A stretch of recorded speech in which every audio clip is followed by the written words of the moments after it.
type urban development.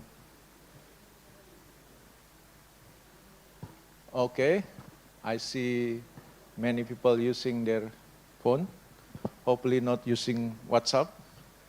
Scan? Okay.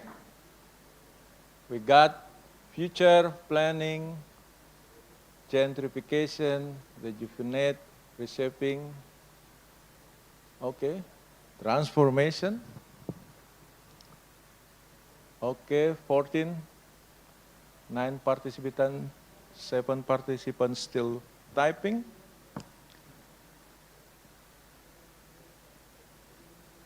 Okay, go, go, go. Interesting.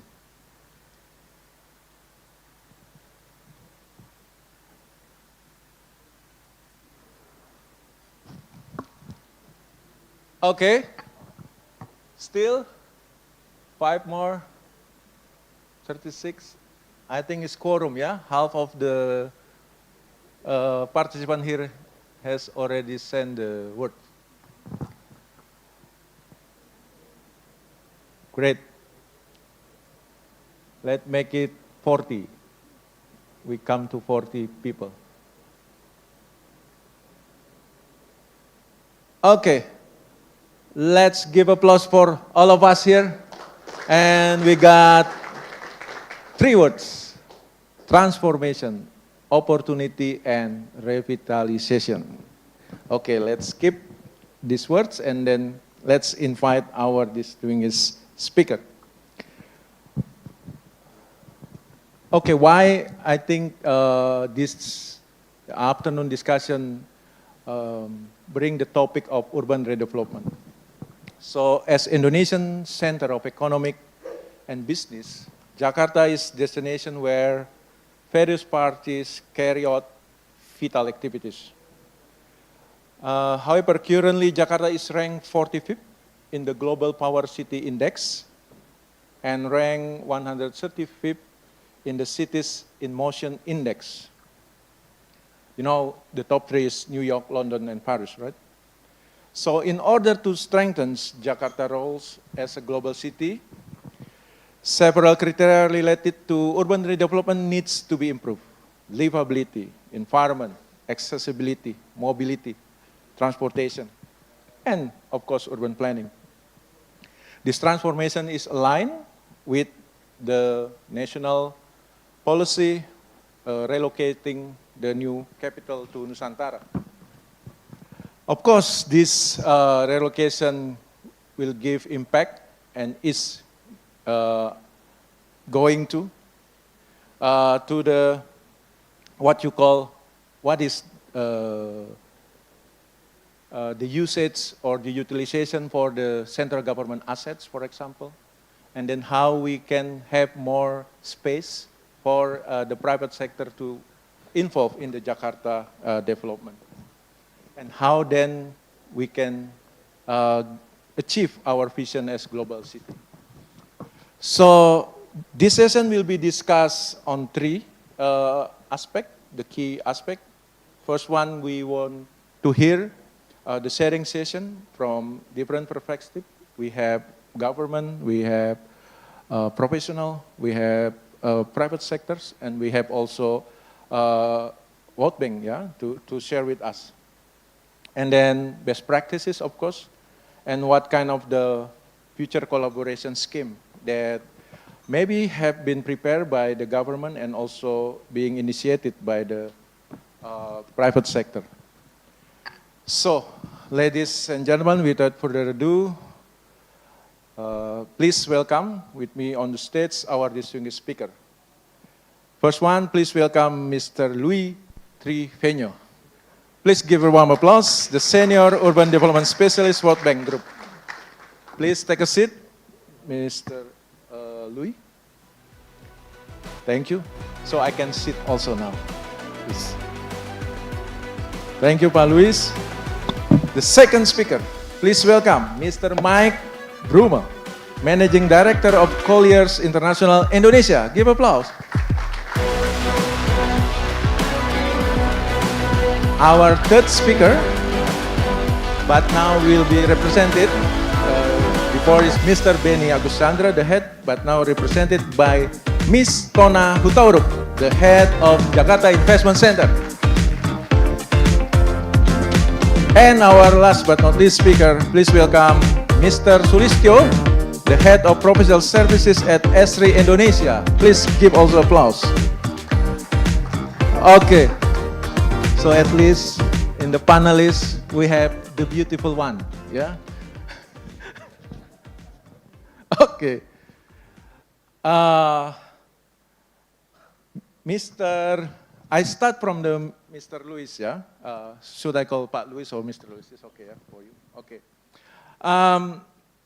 As a senior urban development specialist at the World Bank, you had, I think you led, yeah, and executed many social, urban, and rural development reform project in these nodes over 25 countries in Europe, Asia, Africa, Latin America. Between 2012 and 25, you are the Chief Executive Officer of Pro Expansion, a think tank and reform-oriented organization based in Lima, Peru.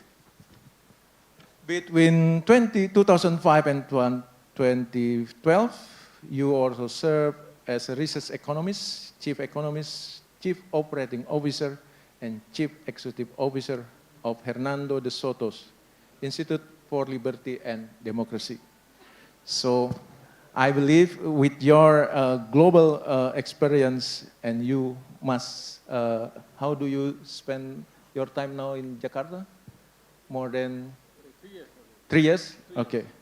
So at least you have experience how livable Jakarta, right? Moving from your home to your office is very short time, I hope.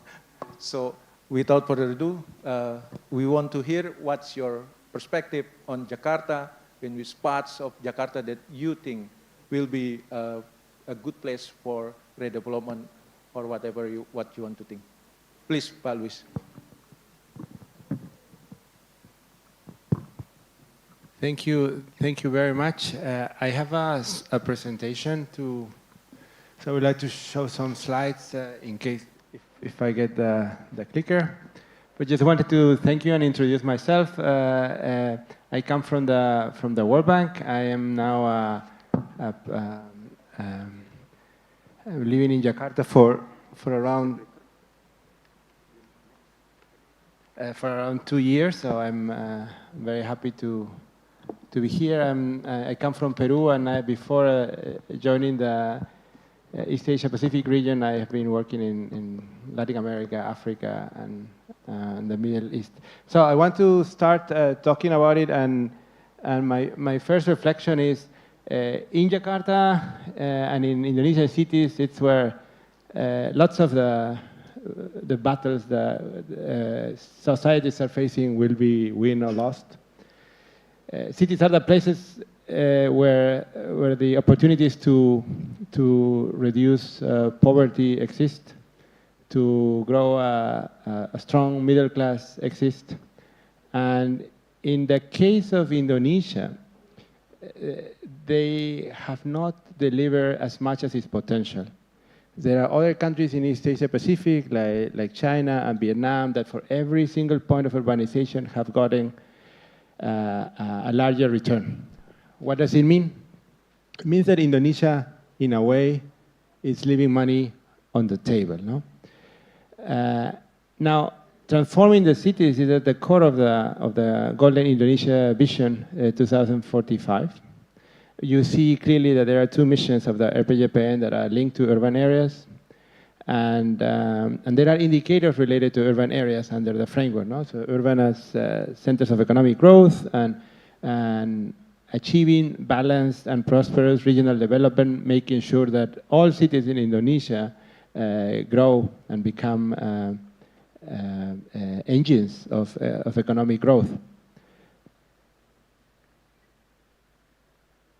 Now, what's important about this RPJPN and this Golden Indonesia 2045 vision is that this vision is not, does not mean incremental change.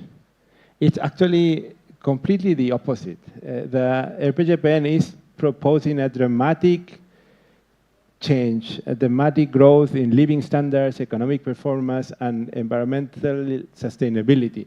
The ambition of this RPGPN regarding cities is huge. Now the question is how to deliver, given though that not much has changed in terms of the important challenges that our cities face, like congestion, like hazard exposure, like overcrowding in some housing units, like air pollution, and so on. So what it means is that we need to, close these infrastructure gaps, be able to deal with the problems of the past, and at the same time deliver even more impact. No? So how can we do that? So the answer of course, comes to mind is, okay, we need to involve the private sector, combine capital, we need to plan better, we need to deliver the type of infrastructure that families need in the location that we need it, at the scale that we need it. And of course, doing it in the lowest generating carbon footprint possible. Now, that's why we need to do things differently. And urban transformation is this type of new playbook that try to redefine the way the investments are planned, the investments are financed, and the investments are delivered. Urban transformation we see it as a game changer, because it would allow cities in Indonesia to mobilize private capital while at the same time deliver all this multidimensional impact. It will not only combine the sources of capital, but maximize the economic development of cities according to their potential, while at the same time improve the quality of lives of citizens of different economic segments. No? Now, the good thing about this is that Indonesia has been doing things around like that, no? That projects like this. Urban transformation is a natural evolution into a development trajectory. So other countries that have transitioned through this, like China, like Mexico, like South Korea, have moved from having these infrastructure projects that just close gaps to those infrastructure projects that deliver highest income. I mentioned before that Indonesia has been doing something similar, and when you think of the Kotaku project that we were working at the World Bank in partnership with the government, has been able to deliver integrated infrastructure at scale in different cities, building roads, housing, drainage, wastewater, solid waste management, green open spaces, and so on. The Integrated Tourist Development Project has been doing something similar with a focus of attracting more tourists, creating more job opportunities for people. So Indonesia in a way has the secret sauce of urban transformation. Now the question is how to make it bigger, how to make it better, and how to make it faster.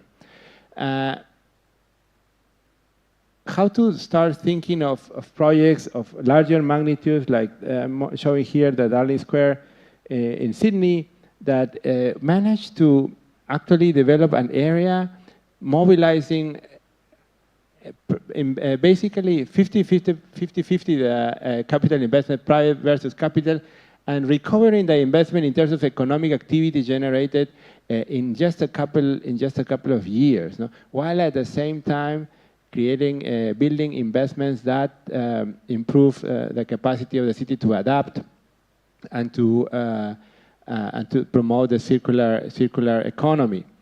At the same time, it's possible through these investments to create innovative districts that repurposing assets to again be a space where startups can come, talent can come, and economic opportunities can be created. Now, this is the case of Testbed 2 Creative in China. So how could this look like in Jakarta?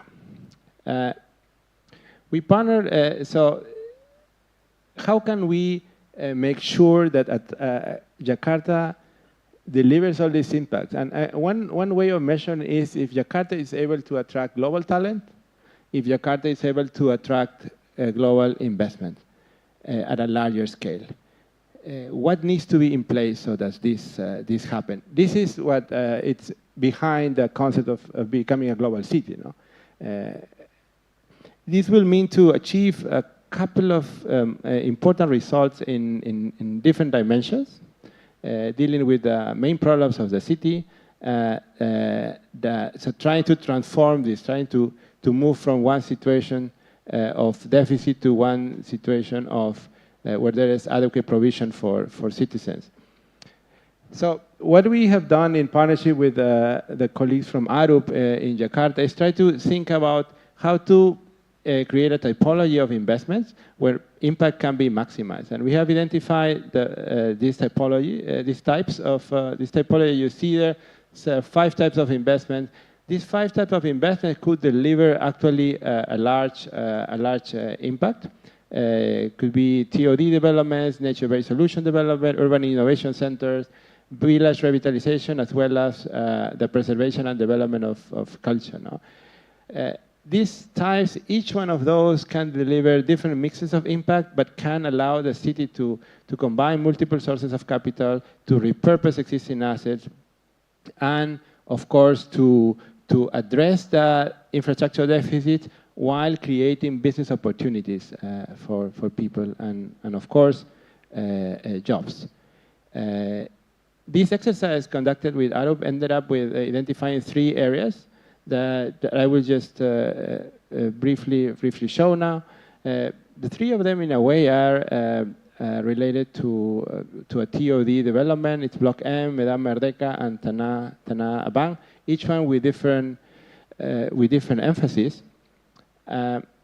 Block M is a huge opportunity that could become a district of innovation, 24 hours economy. And there are opportunities since there are assets from the national government, from the local government, and there is, of course, the MRT station that can provide a flow of passengers, of customers, that could create a vibrant economy where all we see today is decay and missed opportunities.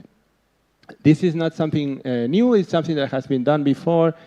Countries like Taiwan, like South Korea, like the UK. This is a well-studied type of investment that we know that works. In Medan Merdeka, it's not. You should not be called a dreamer if you think that this could become the Central Park of Jakarta, right? This could become. This will become so by using the existing national assets and creating green open spaces. There is an opportunity there to improve the pedestrian connectivity and connect it to transport networks, and this again could be an important project that can mobilize private capital and at the same time deliver the impact that we all are looking for. Again, this is not something new. This is something that has been done. There are some examples in Australia, in Hong Kong, in Taiwan. But these are just 2 examples. The list is long, and the opportunity that working in this type of project makes us, brings the possibility closer of combining resources, combining interests, aligning interests to target multiple challenges, to deliver the largest impact, to involve the private sector, and to give everyone a stake in making this a livable city. Thank you very much. I look forward to the discussion, and I hope this is a good starter, what promises to be a great discussion. Thank you, Luis. Give applause for him. I like the equation, 1 + 1, 5. It's very interesting. The most important not mention 11 for today, yeah? Okay, Luis, it's very interesting. I think Jakarta need transformation, aligned with the Slido, right? The first point. And then you also mentioned that in our RPJPN, the city must contribute like more than 55%, if I'm not mistaken, to the national GDP. And in your presentation, it seems like the transformation of Jakarta should be placed in a certain area. I don't know, block, in the size of block or what, that you mentioned Tanah Abang, Medan Merdeka. And then maybe we can also hear from our colleagues from private sectors. Ladies and gentlemen, Mr. Mike Broomell, or let's go with Mike, yeah? I don't think I need to introduce him, but it is an honor for us also to have you, Mike. 32 years experience in Indonesia, can you imagine? So from Reformation era until now, I think he witnesses how Jakarta transformed, yeah? And then he is the managing director of PT Colliers International Indonesia. He currently oversees the operation of one of the largest international property consultancy in Indonesia, which employ over 400 professionals. So he is professional of professionals, yeah? So, Mike, as you see, Jakarta will face transformation and is under transformation. And Louis' point is very clear that business should be involved. And how do you see this condition of Jakarta facing to the new direction of our RPJPN? Time is yours. Okay. I was told I can stand up, so if yeah, you please, don't mind. you have also podium if you want. Yeah? The podium if you want to Okay. feel in comfortable. I can just walk around, it's okay. Okay, go ahead. Casual style. As Andy said, I lived here 32 years. I came in 1992, and I've lived here through every president of Indonesia except for Sukarno. So I've seen a lot of transformation, a lot in those years. And I'm sure there'll be a lot in the future as well. I wanted to highlight a little bit from a property perspective. You know, we work with developers, we work with investors, we work with occupiers, and I thought that this might be helpful for you to kind of understand what's we see is going to happen when the capital moves to IKN. So if I can get this clicker here somewhere, great. Yeah. Okay. This is a slide that we had made showing the different countries in the world where they've moved the capital from one city to another. And it's quite interesting. It shows what happened to the population in the cities that were the capital was moved away from. But you see that the cities have continued to grow. And we looked at after 10 years after the city, the capital moved, and then what the population currently is. But I guess the point of this is, despite the fact the capital will move out of Jakarta, Jakarta will continue to grow. And it's not going to solve, but just by the capital moving, it's not going to solve a lot of the issues that we're currently facing. We're still going to have to face those. So it's not the magic wand that's going to solve the challenges that we have. This was an interesting chart. I think I was kind of shocked when I first realized that Jakarta is actually the second largest urban area in the world. You know, a lot of people look at the population of DKI. If you looked at the earlier slide, it said about 10 million people. But that's an artificial boundary. That's just DKI, the region of Jakarta. But the urban area is the second largest after Tokyo, Japan, or, yeah. So you can see this is a big city. And you would expect that in a big city like this, we have a lot of challenges that we're going to need to face, even after IKN occupies the position as the new capital of the country. We have, you know, water issues, as we all know. We have flood management issues, wastewater and water issues, transportation issues, traffic. Ever since I've been here, traffic has been bad. I'm looking forward to the electronic road pricing, the ERP system. I've been hearing about that for a long time. Maybe that will solve some of the problems. I thought that odd even license plates would solve the problem, but it doesn't seem to have. So we have finally the MRT, and we're adding a lot of MRT lines. So there's a lot of things that are happening or continuing to happen that we're going to have to respond to. And housing is one of the big issues. This is kind of an interesting piece of information. This shows the extent to which the federal government, the national government, occupies buildings and employs people in DKI. There's about 40 buildings that are owned by the government here, but the total space taken by the Indonesian government, and this is not SOEs, this is not state-owned enterprises, this is the Indonesian government itself, is 1.3 million square meters. And we have about 10.9 million square meters of office space. So it's perhaps around 12% of the office space is taken by the Indonesian government. Eventually, of course, some of that is going to move to IKN, but I would imagine a certain amount staying. But by comparison, right now we have 2.4 million of vacant office space in the private sector. We have a 22% vacancy rate in Jakarta.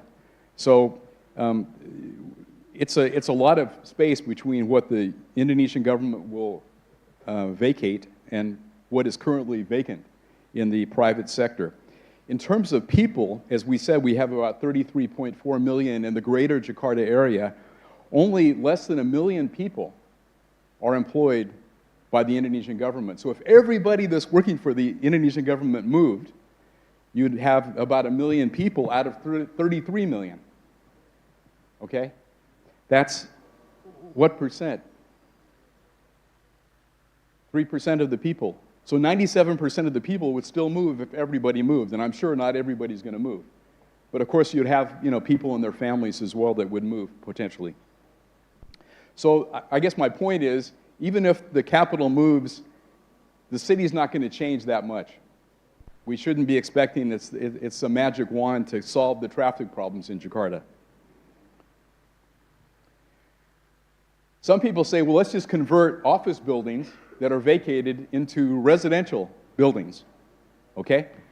But I think for those that are architects in this room, you probably recognize the fact that it's not so easy to change an office building into an apartment. You can imagine, in an office building, you have bathrooms in one place on the floor. If you're talking about apartments, you have to have plumbing in every single apartment unit. So it's very expensive to convert if you try to do so.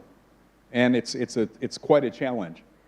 And frankly, even in developed countries, I think they find it just not economic. They need a lot of government incentives to do this, in places like New York, for example. The issues you have here are that you've got the vacancy, as we said, but most of the buildings, when they're vacated, are not buildings that anybody's probably going to want to use, either for residential or for office. The buildings are old, for the most part, not necessarily greatly maintained. The design is not up to date, and they're underutilizing the amount of land that they're built on.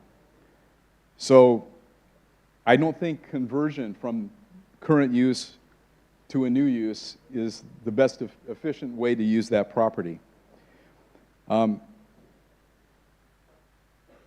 think, from my perspective, probably the best thing to do is when the government moves out of buildings to probably knock them down and redevelop those areas to higher buildings, newer buildings. I think that's the prudent way to do things, rather than trying to rehabilitate the government buildings that are being vacated. And I think the best type of use right now would be residential use. The office market's oversupplied. You're not going to put a warehouse downtown. What are you going to do? Probably high-rise residential. But the challenge you have is it's very expensive land. So it's very difficult for developers to build and make economic sense for tenants, or to build it so that people can buy. This is what, and I didn't collaborate with Louis on this, but this is a picture of Central Park in New York. This is what I can see something like Merdeka Square becoming. What you do is you have, right now the land around Merdeka Square is government zoned. It's zoned for government buildings. What could happen is you could rezone it, you could build high-rise residential, and I think that would bring a lot of people into the city. And I think a lot of people would like to be in the city because they spend a lot of time in traffic on the way to the office if they work downtown. And if the Merdeka Square was improved in terms of the landscaping, in terms of the elements there, I think it would be a very attractive place for people to live. And who knows, maybe the government could even vacate some buildings and expand the size of Merdeka Square. I think right now I calculated Merdeka Square is about 25 or less than, maybe about 20% of the size of Central Park in New York. But Central Park in New York is a big tourist attraction, right? In New York, if you've ever been there, a lot of people will visit. So a couple things I think would be helpful for the government to ensure that what we saw in that picture actually happens. One is, right now there's policies that prevent the government from selling land. So if the government could reassess that and it could actually sell some of the state land on which the government buildings are located, that would be helpful because it could bring some private investment in. Another thing is to consider, once the government moves out, use the land and make it available for a build, operate, transfer scheme. So the government keeps the ownership of the land and allows the developers to build, let's say, high-rise apartments, and then after 50 years, the ownership of those buildings goes back to the government. That would reduce the cost of land, of course, and make the apartments more affordable. Another thing is revising zoning to increase plot ratios, to encourage new property development in the area around Monas. Another is to offer financial incentives to developers. Right now, developers, if they buy property, they have to pay the 11% PPN, or now it's going to be 12% next year, and then the developers also have to pay 5% BPHTB. And the BPHTB, the buyer's tax, is actually under the control of DKI Jakarta, so it could potentially eliminate that and make the cost of developing more affordable. Also, interest rates. Developers pay very high interest rates here. If government could provide through state banks less expensive financing for the development, long-term lending for these projects, it could make apartments more affordable to people that want to live downtown and rent downtown. And another issue is I know that a lot of countries have real estate investment trusts, REITs. Here we call it DIRE, Dana Investasi Real Estate. But there aren't many people that are doing that because, again, there's tax issues with the PPN, with the BPHTB, so there needs to be some adjustments there, and I think there would be a lot of foreign investment that would be willing to come in and potentially buy apartments that were developed by developers and then leased. Same thing with individual buyers. It's a problem. Right now the government has waived the PPN for people, but that's only a temporary measure. If it was made permanent, if people also didn't have to pay the 5% BPHTB, they could make downtown living more affordable to people that could afford to buy. And again, if the buyers of apartments, if they decided to develop downtown and sell, if they could potentially get lower interest rates on their financing, that would be great. So one final comment. Andy and I, if I can plug Urban Land Institute, there's an organization called Urban Land Institute. Andy and I are both on the founding committee of that. Since we're both on the panel together, I thought I would just plug this because this is an organization, it's a global organization that is a group from people of different sectors. They're developers, investors, architects, government, urban planners, consultants, attorneys, brokers, engineers. They all get together in this organization and they talk about these kinds of issues that we're talking about now and try to figure out how to help the city. And they have 45,000 members around the world in 80 countries. And so they're learning from each other best practices. And we're trying to start a chapter here. As you can see on this map, Jakarta's not here, but we want to start one. So if you're a developer or an investor or anybody in this room that's interested in being part of Urban Land Institute in Indonesia and addressing these kind of issues, collaborating together, please talk to Andy or myself, and we'd love to see you become a member. So that's all. Thank you. Thank you, Mike. Give him applause. Very interesting. Bring back people to the city, and then through the infill development. I know in the past, housing changed into offices, right? Apa bahasa kita? Ruko, rukan, ya. And now, Mike trying to suggest the office of Medan Merdeka become a residential use, yeah. Although we want also to look further, yeah, to which level, yeah, mixed, low, middle, or high level income. But we keep it first, and in the presentation of Mike also emphasized that needs some kind of the changing in the fiscal spatial policy as well. So the third speaker of us is Miss Tona, the head of Jakarta Investment Center. I don't have a note about her, but I think she is a complete professional. Her background is urban planning as well from ITB. I think you put career mostly at Bapeda, yeah, in planning agency, in the kitchen of the policy, and then I think about 2 or 3 years now, you are in the investment center and now become the front line.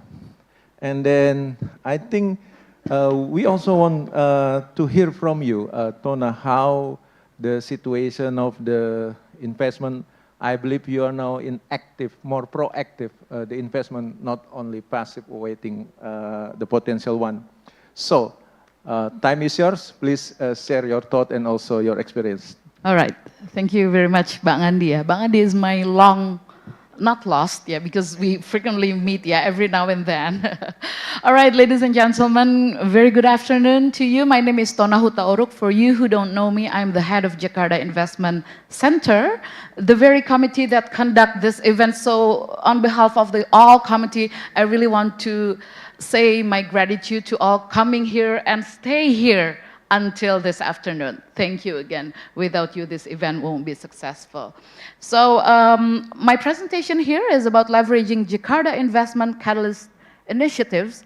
So the branding is Jakarta Investment Catalyst Initiatives. In Indonesia, we call it Rancang Potensi Investasi. That is to connect the spatial planning with the investment opportunities. So these are the contents, why the government needs to be more proactive, and then what is the Jakarta Investment Catalyst Initiatives, and then how we try to initiate and do more of a, high-tech geographic information system for incorporate that to the Jakarta Investment Catalyst Initiatives. Okay. So as mentioned before by Bang Andi and then Pak Gubernur in his earlier session, we are now ranked 74 and 45 in Global City Index and Global Power City Index. We are not proud of it, but at least we are now confirmed that we are going toward the direction of being the global city. So I think it's a very good start. We are now claiming we are no longer the capital city, but we are confident that we are leaping into the global city. Now, to be the global city, can I, the government, conduct my way of doing the government by doing the old ways, the conventional way? In the past, we are more of a, waiting and then hoping that you, the investors, the stakeholders, will come and then apply to us your proposal, your ideas. But now the innovation is we, the government actually can be also the orchestrator of the development, and you, the private sector, as the development partner. And that, and the element of function, before we only review your proposal and then we issue the permits, but then why don't we, the government, determine the direction for the investment areas, and then we initiate what kind of collaboration that we can do between us and you guys, also directing what is your contribution to be for development of an area. So having that in mind, the very instrument that are used, actually the spatial planning documents, the RTRW or the master plan, and the detailed spatial plan, the RDTR. Now we feel that we need another document to be the bridge between the spatial plan into the investment. That is, we choose the development that is called the development brief. I will explain later on about the development brief. So the whole idea is being more proactive, being more, initiative, and we really realized that all the potential of area is not to be only identified. It has to be created, actually. This I take from Pak Benni, my superior. Dalam bahasa Indonesia, potensi itu, Tona, bukan untuk ditunggu, bukan untuk diidentifikasi saja, tapi diciptakan. So that's the idea. We have to create something. That is why in Indonesia we call the program as Rancang Potensi Investasi, dirancang. Now, on the spatial plan, we know that there is a table, in Indonesia we call it pemanfaatan ruang, or the planning programs table. You can see there that actually for every program, we have stated how the programs are going to be funded. In the third columns from the left, it says, for example, the funding sources by private funds and or public sources. Private funds or public sources. It is stated explicitly like that. But then, how do we make it happen? Okay, in the spatial plan, we have stated that it's going to be funded by the private. But then, what do you do as government? Before, we only wait until the investors coming and then making the proposal. But then, we cannot do that anymore, thus the proactiveness.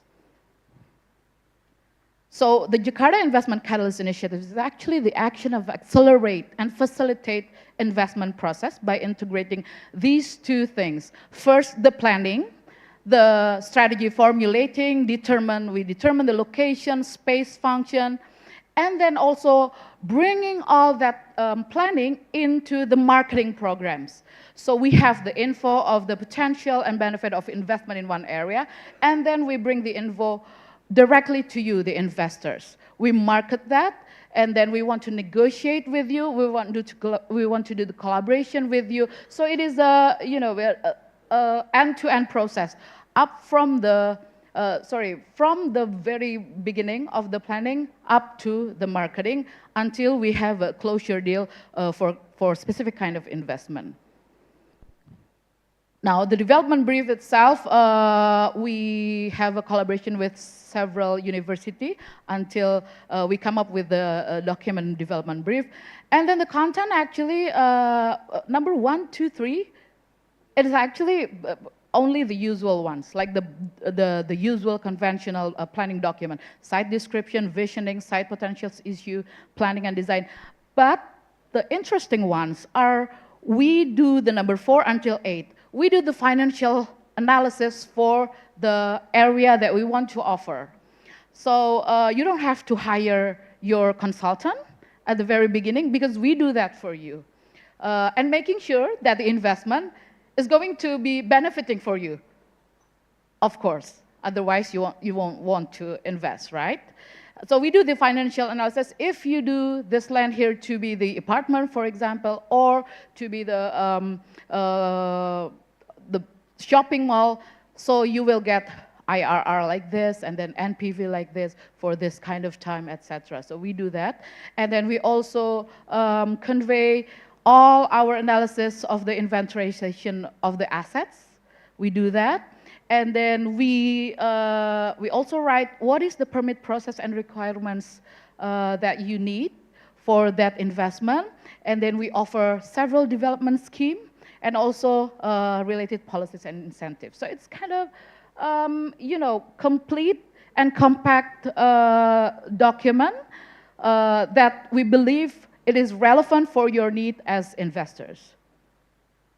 So we also try to incorporate artificial intelligence because DPMPTSP, the Department of Investment and Integrated One-Stop Services, have very good big data organizations. We have almost all the data related to land, property in Jakarta as well. And then we collaborate with Google in this part, with Vertex AI, and then we try to develop several scenarios for the area development. So this is in progress with Google and other collaborators. So we have 12 proposed locations for the investment potential study. So these are the 12 one. And then for each areas, we have stipulated some kind of a visioning. Like for example, the first one, the Bumi Perkemahan Ragunan, if I offer you that piece of land, and then I just call it's a Bumi Perkemahan Ragunan, I don't think you would be very interested. But then when I say that it would be the green enclave in Jakarta's new commercial core, well, it's actually imitating the ones that is done by many developers, many private developers. Why don't we, the government, do that as well? If I say Grogol Petamburan, it would be a TOD area, then it would be very, well, it's usual. It doesn't ring a bell to you. But when I say it's going to be a transit university town, I think it adds a little bit of meaning, a little bit of juice to that area. Also for Monas, what if we call that the new heights for Jakarta historic grounds? That is why that is related to my job in Jakarta Investment Center, because we are the promotional agency. We really want to, well, I must say, I want to tease you, the investors, to be attracted, to be interested in our programs. And so I have to think from your side what kind of elements that will be of interest of you. So, I don't know if you can see clearly, yeah? So a bit of preview, what is in the development brief. We do all the market insight, and then also we do the land price mapping analysis for you, and then we propose the site plan, which one is going to be for our part in the government, which part going to be in collaboration with you. And then we do the calculation. It's going to be very benefit. You have the IRR, NPV like this with timeline. And then all the summary is suggested and a visualization that is going to be interesting. Not like the usual spatial plan document. So that's about the development brief. These are also the permit process, what kind of collaborating scheme that we can offer, and also the incentives. Now, just to move on, before we got to Pa Sulis from Esri, we are now in the Department of Investment and Integrated One-Stop Services, are now initiating how to incorporate the geographic information system for that Jakarta investment analysis. And we are now trying to develop the Jakarta digital twin. I don't know, if we want to be the global city, do we still want to use our old methods using the 2D maps? I don't think so, yeah? It doesn't appeal that much. But now, having the technology of digital twin, where we, the government, and then you, all the investors, can really grab the feel of the world of Jakarta in the system, in your laptop, without have to go there, and then incorporate all the information within the maps. I think it's very fascinating, and that's what we want to build for all Jakarta. Well, now, Pa Benni, we're still in the very initiating phase, yeah? So, but that's the dream. So spatial analysis to determine various urban development metrics, modeling of trend and growth. It can enrich the digital twin with various information and analytical tools, so you, the investors, can have an accurate knowledge of Jakarta. So furthermore, we want to provide an instrument for Jakarta provincial government to ease the permit process and providing a way to monitor the progress. It can also increase the transparency and accountability with the permit process, stimulating collaboration between us, the government, and the investors, and also it can drive innovations in other sectors, architecture, trade and commerce, telecommunication, etc. So, well, that's the dream, but at some point we have to start, right? Because if we can only wait, then how can we move on? The dream is big, to be the global city. So, well, that is these are our initiatives. The government wants to be very proactive and initiative, and we really hope that you in this room at least can collaborate with us. Well, that's for me, but Pak Andi, can I ask for your time another 2 or 3 minutes? Probably Pak Benni, my superior, my boss, can add something just to wrap up what I have conveyed. Silakan, Pak. So, please, Pak Benni, what key highlights from this? Yeah, I think I should present this presentation, but Tona is better in English, so I think Tona should present. And this is the Tona who proposed the development brief. No regulation about development brief, but Tona proposed, and I think this is nice. Yeah, government propose something to development, even the land is not us. We try to develop, but it's better for me thinking in bahasa, so I speak bahasa ya. Jadi ini awalnya adalah ketika kami merasa RDTR itu cuman terlampau global. Sementara gambar arsitek itu terlampau lokal. Persil per persil. Ada urban design yang sebetulnya berbicara antar persil. Distrik, neighborhood, gitu kan. Hanya urban design ini dalam pengaturan tidak diatur. Terus Tona bilang, Pak itu bukan urusan kita. Nggak apa-apa, ini backgroundnya aja Mbak Andi. Kita ngomong sama Andi, itu bukan urusan PTSP. Udah gitu kan, saya bilang katanya, urban design itu juga bisa meng-create potensi. Makanya tadi Tona kontak potensi. Jadi potensi itu akan tumbuh kalau dia itu dikembangkan, kita bisa melihat sesuatu secara bukan hanya persil per persil. Akan tumbuh potensi investasi kalau kita melihat sebagai sebuah distrik, sebuah neighborhood. Pak Michael tadi nyampaikan, Pak Louis juga nyampaikan TOD. Nah, bagaimana kita mendorong orang supaya terlibat gitu kan ya, terlibat memikirkan masa depan dan lain-lain. Ya udah kita visualisasi kan ya. Kita kasih tematik distrik dia sehingga dia bisa berkontribusi, berkolaborasi, visualisasi gitu. Seperti itu. Intinya satu. Kalau orang bilang kan ya, kita berpikirnya global gitu kan ya.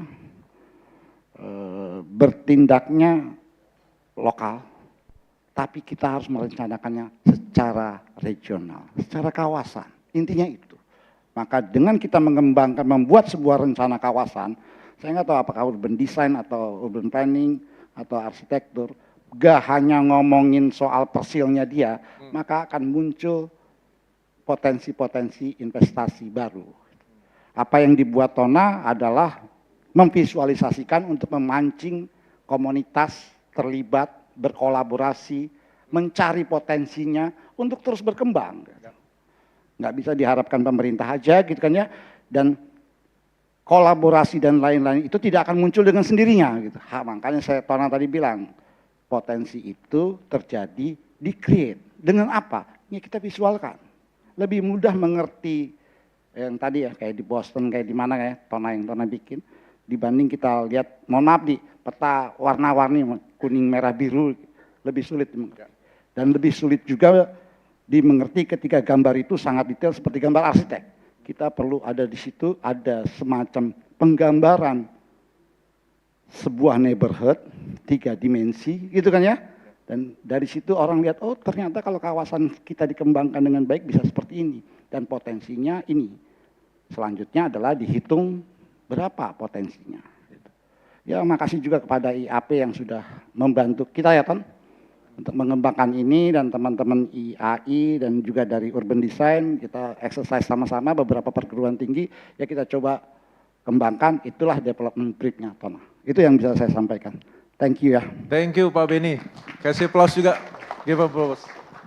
So basically that I can capture now is the government of the DKI Jakarta want take step ahead, yeah. Become more aggressive in the market. And I think one of the interesting part that Jakarta has very huge data, or let's say big data. There are several of economic data, social data, and so on. So perhaps for all of you who are the business owner, business creator, investor, I think you should visit Tona office or Pak Benni office and then see whether the idea of the government of Jakarta suited to your also interest. Yeah, it is very interesting, and congratulate to the progress that you have achieved.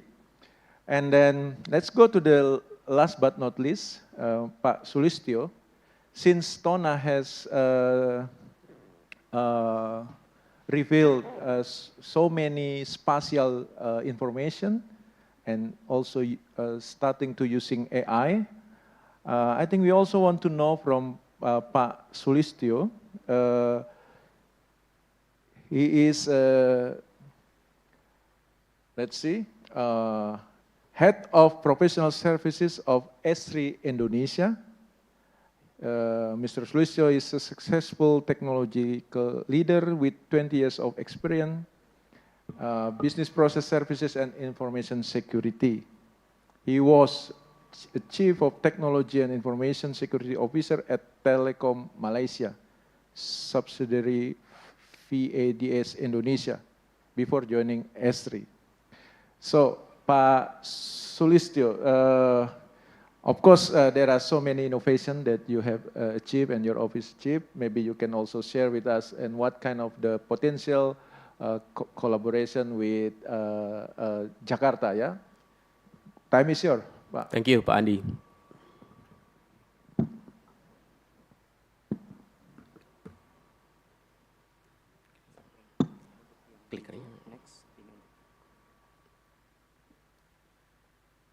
Good afternoon, everyone.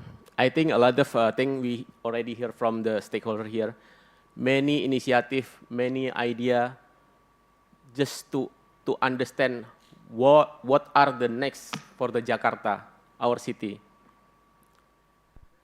Cities are complex, dynamic, and interconnected. They need to attract investment, manage housing affordability, improve economic resiliency, and meet their sustainability goal.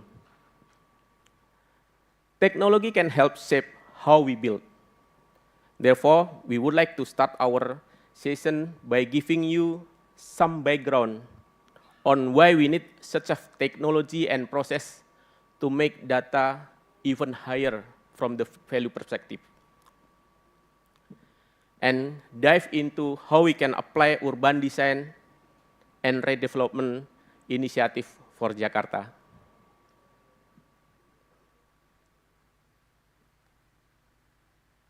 What we can see across many organizations is that they face same challenges.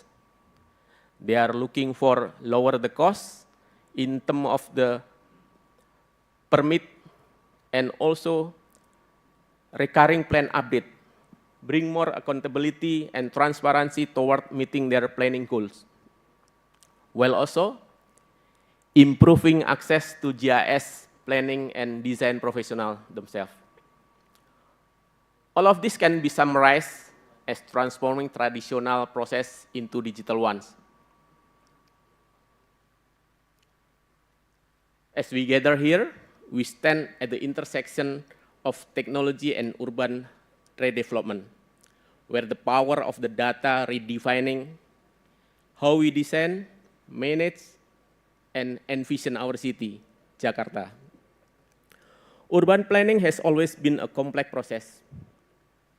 involving the careful balance of social, economic, environmental, and infrastructure factors. However, the challenge we face today, rapid urbanization, climate change, and the need of sustainability development, require us to adopt more innovative and data-driven approach.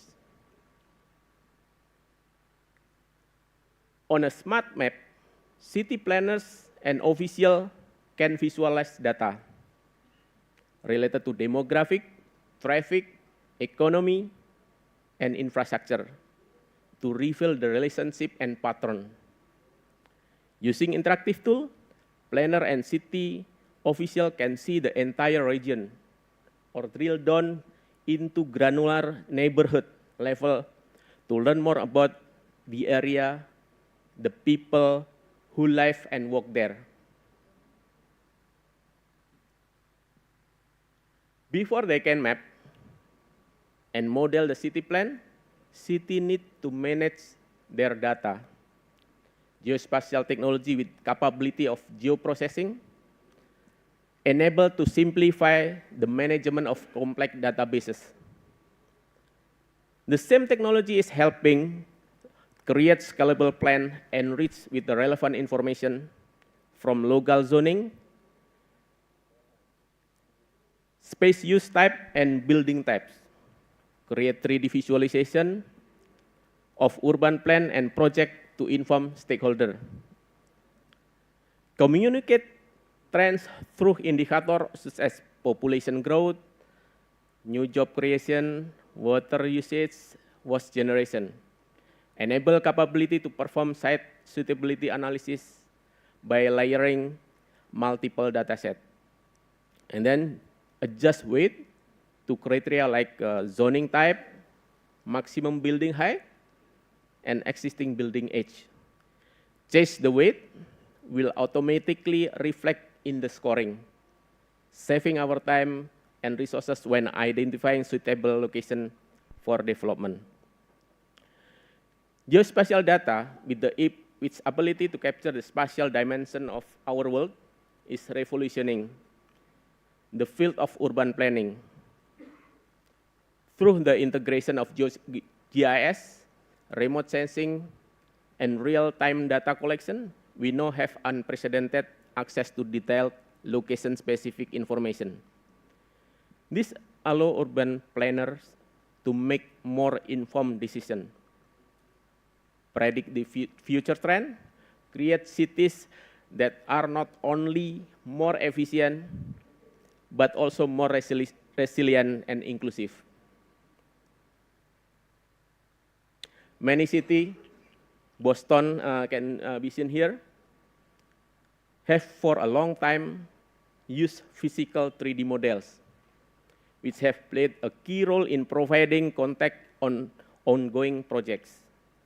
The model is quite detailed, but nearly impossible to keep up to date and share, of course, especially without being in the same physical space.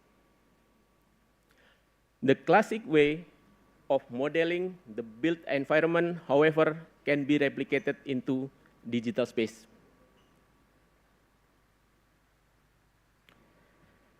Traditional 2D site plan do not enough offer information for reviewer to understand the spatial impact of proposed project.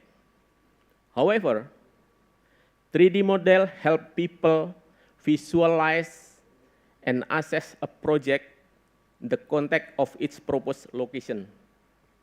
This can be achieved by replicating the real world in a digital environment. Planner gain a safe place to test project scenarios.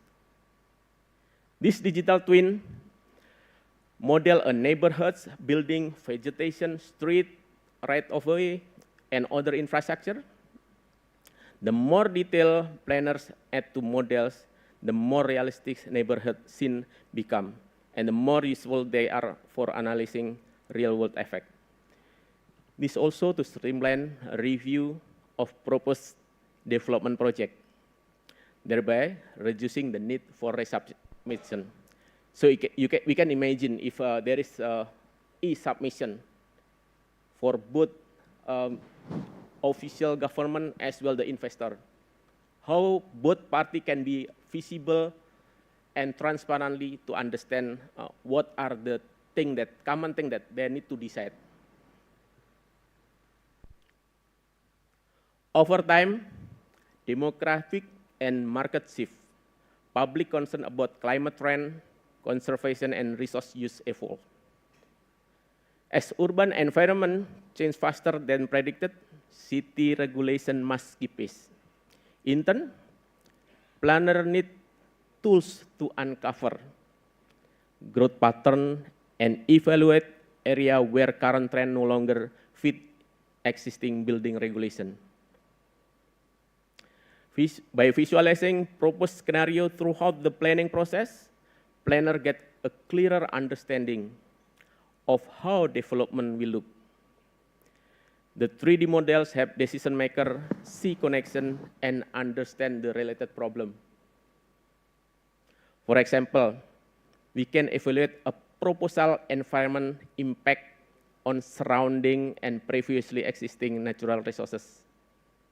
As we explore the potential of geospatial technology, we must also consider how they can be used to address critical issues, such as social equity, environmental sustainability, and economical viability. By leveraging this data, we can create urban spaces that are not only smart but also green and economically vibrant. Imagine Jakarta, where infrastructure is designed with precision, where resources are allocated based on actual needs, and where the impact of development are analyzed and mitigated. Even they occur, this is not a distant future. It is a reality that geospatial data is enabling today. Today's discussion will delve into this possibility, showcasing real-world example and exploring future of Jakarta in the age of geospatial data. I encourage each of you to think critically about how geospatial technology optimized with valuable data can be applied in our initiative and how we can collaborate to redevelop Jakarta. Thank you. Thank you, Pak Sulis. Give him applause. So let's data work for us, yeah? Not we work for data.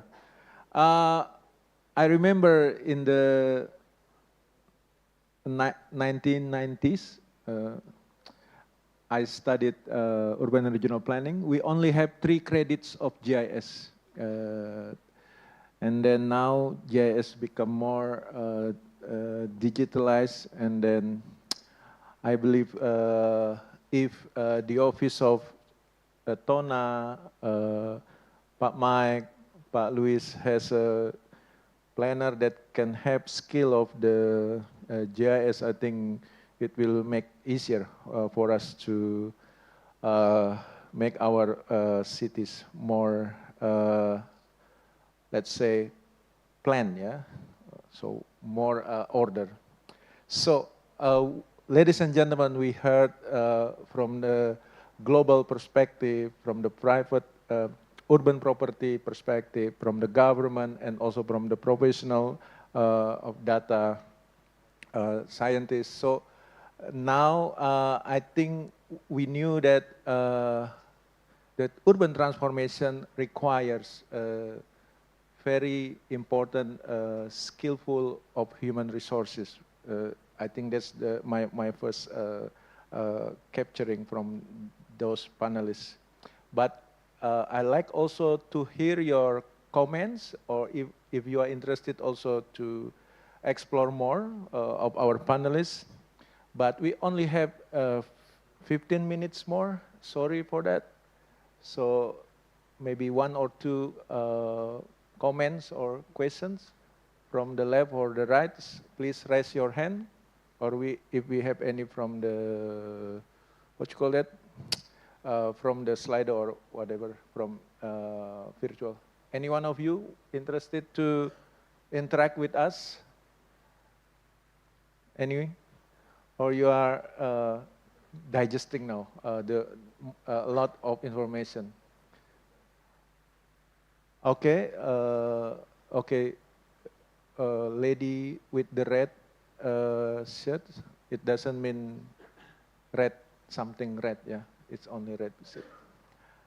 And also the young man with the black shirt. Please name and your institutions. Okay, good afternoon. I'm Wiwit from Australia, Indonesia. And yeah, I have a question for Butona from GIF. Yeah, it's such a good initiative that GIF now has provide a planning program table, which also including the financial analysis and schematic design tool is such a good innovation right now.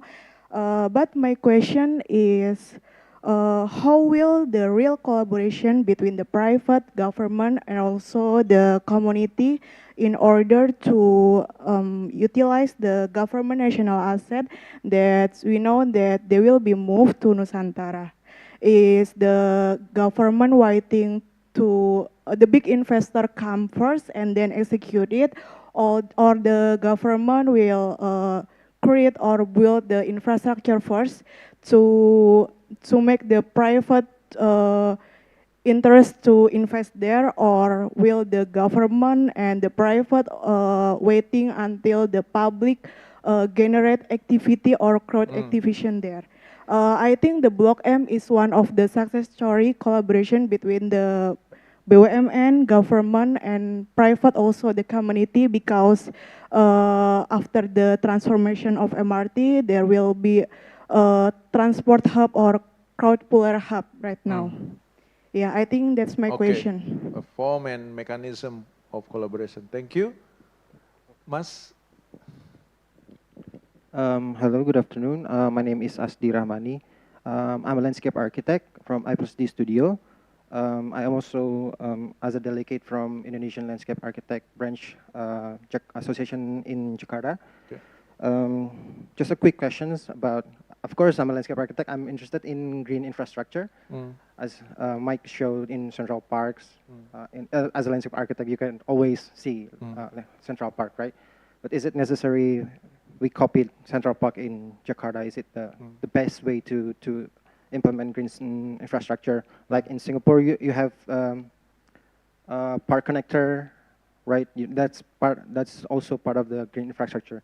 So my question is, in general, for all of you, how do you think the green spaces can contribute to the economy viability of urban redevelopment projects in the future? So that's kind of like in general questions. Okay. Okay, that's. Do you know how many % of green open space in Jakarta right now? I think it's below 10%, isn't it? Okay, let's Tona answer it. Yeah. Okay, that would be great. Yeah. Okay. Also, it's like just a quick question, because I was thinking I'm also involved a little bit in early for Tebet Eco Park, for the first phases. You can see that a lot of people use Tebet Eco Park. As you can see, it's happening, right? And you live in Jakarta right now. You see every Sunday people walk in streets, running. Like it's like if you go to Makkah, it's like the thing I forgot the name. Sorry, but it's a lot of people walk through there. That shows people need green open spaces, right? Yeah. So how do you see the green infrastructure in the future for Jakarta? Thank you. Okay. So, first and the second, Tona can answer, and also for your closing remark, so we can conclude. Yeah. Form and mechanism of collaboration. I think mostly for the central government assets. I think you have 12 potential area that you mentioned. Do you have any, let's say, new mechanism for make a good collaboration until now, or you are still progressing? Yeah. All right. Yeah. Thank you, Mbak. Siapa tadi? I didn't catch your name. Wiwit. Mbak Wiwit from Australia. That is a very good question, actually.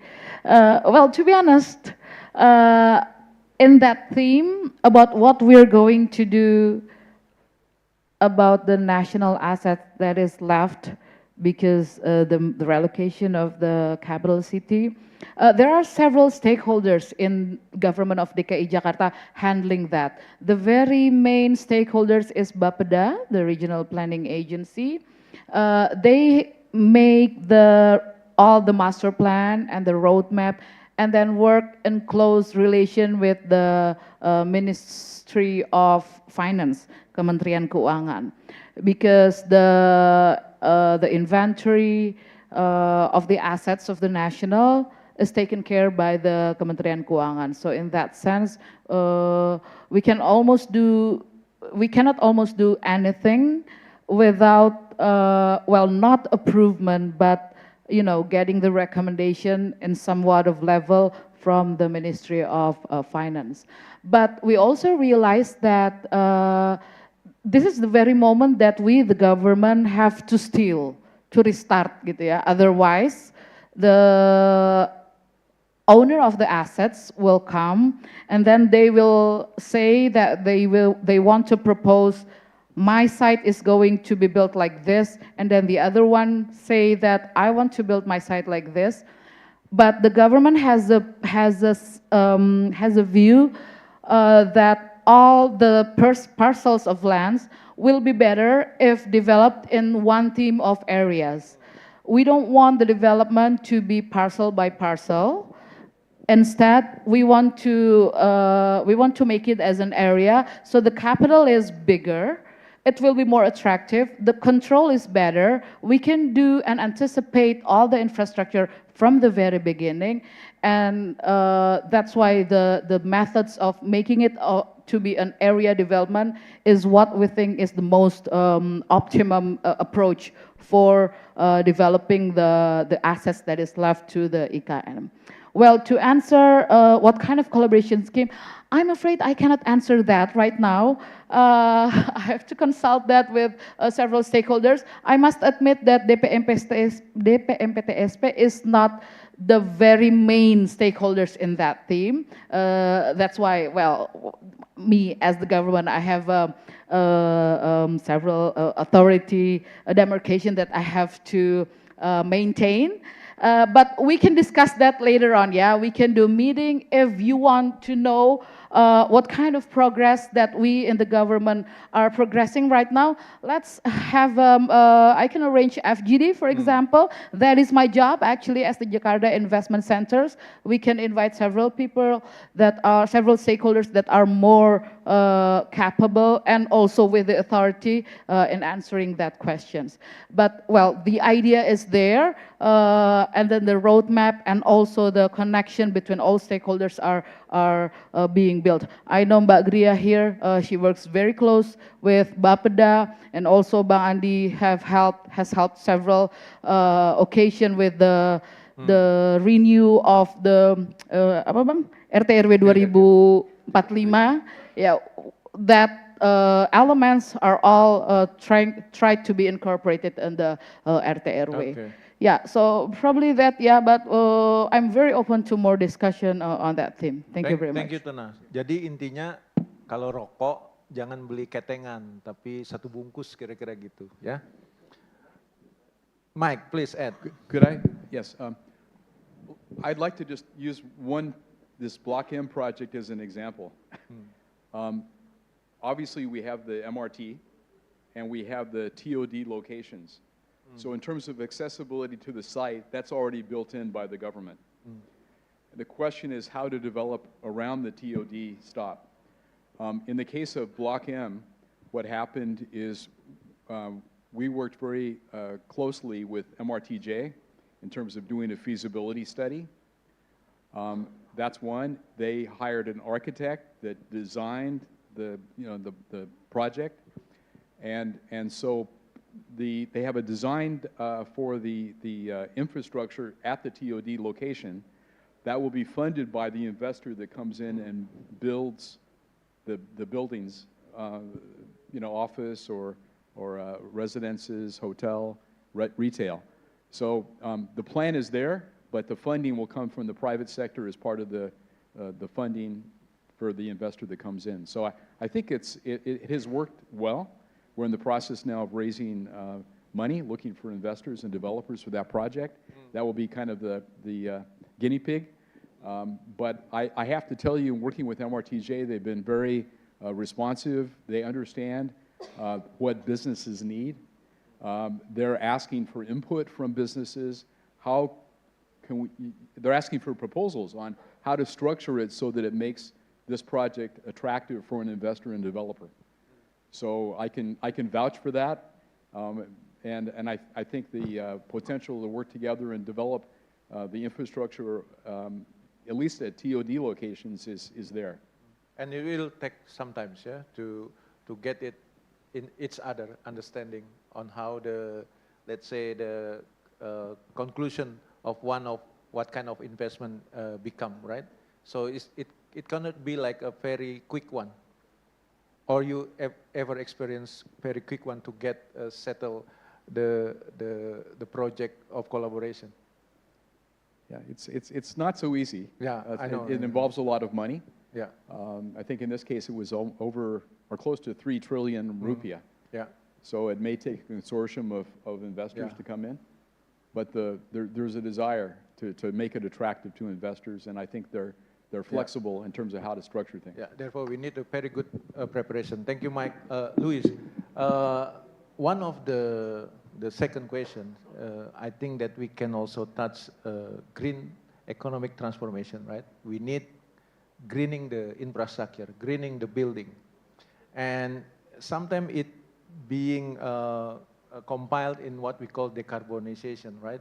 So what kind of the challenges that you think Jakarta will face? Because I know in the transition, in the transformation, implementation needs more adaptive, need more changing regulation to become more conducive ecosystem for the business and also the community to apply. Do you have any, let's say, benchmarking or from your experience, how then this green transformation, because like the young men say, the Jakarta need more green infrastructure. Jakarta need green spaces, but at the same time, green for the business point of view. Correct me if I'm wrong. It's a cost center, but actually it's also a good investment if the green space located next to your business place or your house. Please, your comments. So this is the $1 million question, no? Because essentially even from Block M to the green infrastructure, it's all related to action, no? Because there is no discussion. Nobody said here at the table, oh no, this Block M thing sounds like a bad idea. No, nobody says that. Same thing about green infrastructure. Nobody says it's a bad idea. The question is how to do it. No? And we all talk about cooperation, and cooperation is not essentially about whether we are good people or not good people, right? Well-intentioned or not well-intentioned. It's about cooperation for what? And that means aligning incentives. And so how can we align the incentives so we develop green spaces? Or how can we align the incentives so that all the investments jump into the project in Block M? So that is the question. And to do that, we run into an institutional framework. No? So do we have the mechanisms to cooperate? Let's say we all agree. Do we have the institutional mechanisms? And what we have found in several cities, at least regarding decarbonization and in many cases regarding urban transformation, is that while there is the political leadership, there are the projects, there are the intentions, and all the actors are willing. What is lacking is the institutional framework to make everything work. Yeah. And that, where is the institutional framework? It's written in laws and regulations. And so there are two streams of thinking there. One that promotes to change the existing framework, and the other one to operate within the existing framework. And since there is no time, what most successful countries have done is take their existing institutional framework to the limit.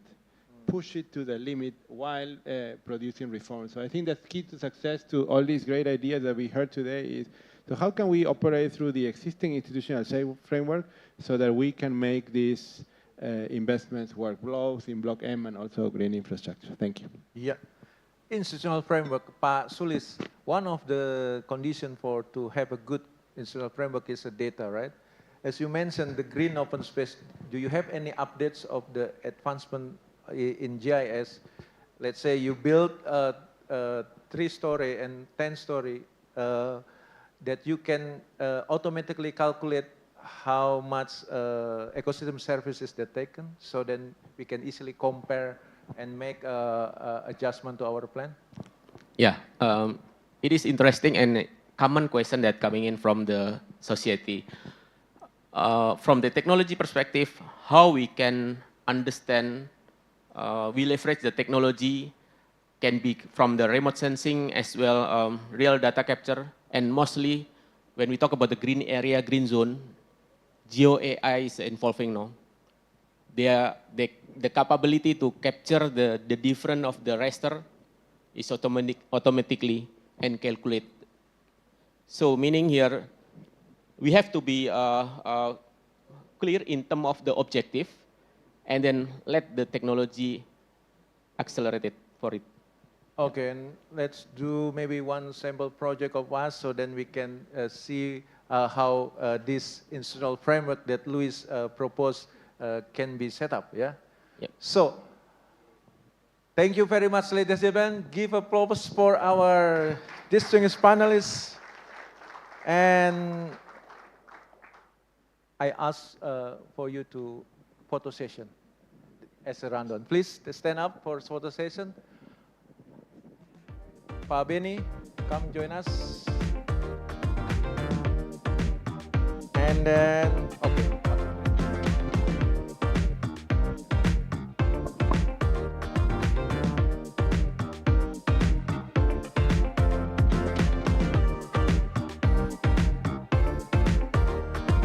Okay, thank you. And then we appreciate for you taking time of us with us. And then let's hear the video of Jakarta Investment Festival Summit. So again, give applause for us and see you again in the next agenda.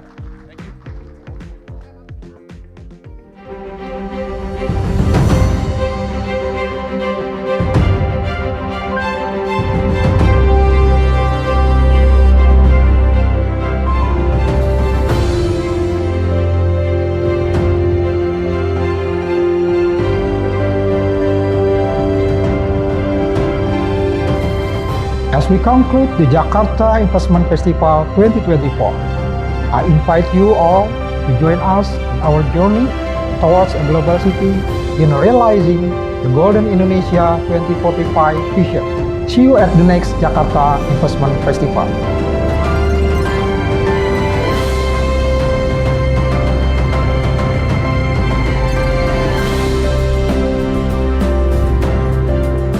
On behalf of the Jakarta Investment Festival Committee, I'd like to extend our gratitude to all distinguished speakers, investors, business partners, and guests for coming and joining us at the Jakarta Investment Festival 2024. It's been an honor to engage with all global leaders in shaping the future of our city.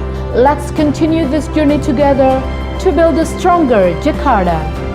See you at the next Jakarta Investment Festival. Invest now, invest Jakarta.